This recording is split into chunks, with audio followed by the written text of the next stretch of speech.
is what was left over after I wrote the what was supposed to be a trilogy. I'm assuming because you're here that you all know that there are 4 books, because there are still people out there that think that I left everybody in a mess at the end of Grey Wolf Throne. You know, the 1-star review on Goodreads. Why did I like that? You know?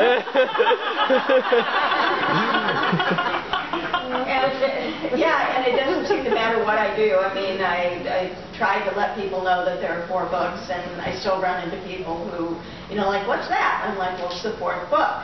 Well, I thought it was a trilogy. Well, this is what happens when you don't outline.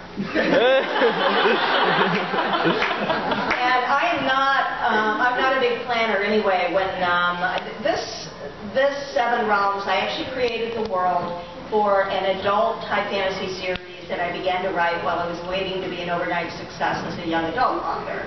And to give you an idea how long that took, I wrote 500,000 words in a series called the Star-Marked Quarter. And after the Warrior Heir sold and then the Wizard Heir, I put it aside and wrote the Dragon Heir. And then I thought, well, okay, I would still like to give high fantasy a try. My first series is the Heir Chronicles, and that's set in the magical world of Ohio. Last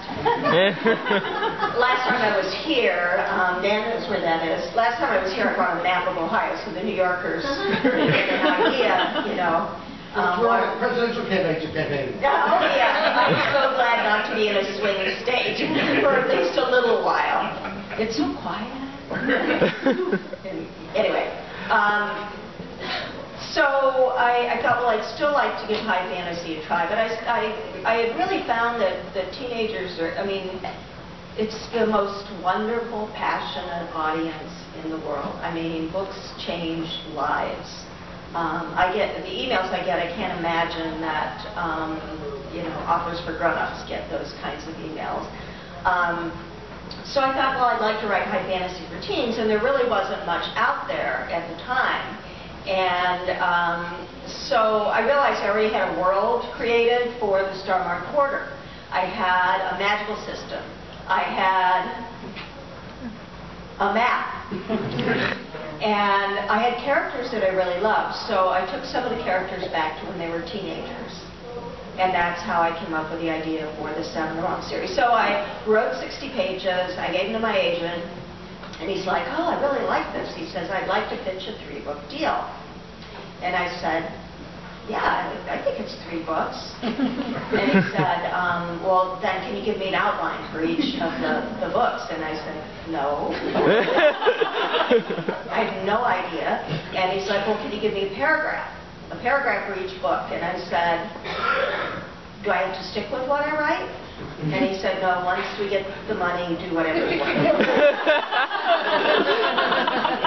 But I was still convinced that I could do it in 3 books. And I was on page 576 of the Grey Wolf Throne, and everything was still total chaos. And so my publisher was kind enough to allow me to write a 4th book in the series and wrap everything up. Again, it's set in the long ago and far away. The 2 main characters are a thief-turned wizard and a princess, and I had the hardest, I still have a hard time speaking the word princess because it has all that baggage attached to it, but this is a really different kind of princess.